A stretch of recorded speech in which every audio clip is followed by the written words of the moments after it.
Nananawagan si House Deputy Majority Leader Paulo Ortega kay Vice President Sara Duterte sa kanyang kampo na huwag abusuhin ang legal na proseso kaugnay ng impeachment. Iginiit niya na imbis harapin ang aligasyon ng korupsyon, sinasayang umano ng kampo ng Vice Presidente ang oras ng korte.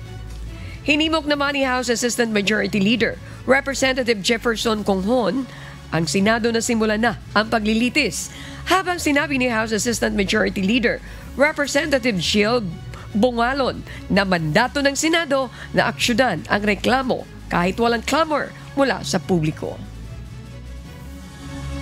For me, clamor is not the basis for us to act on something that the Constitution mandates.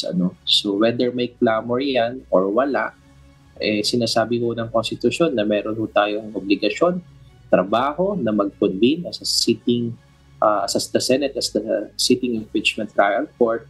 So, yun po yung ating pagbabasihan lang dito. Kung ano yung nakasaad sa ating Constitution.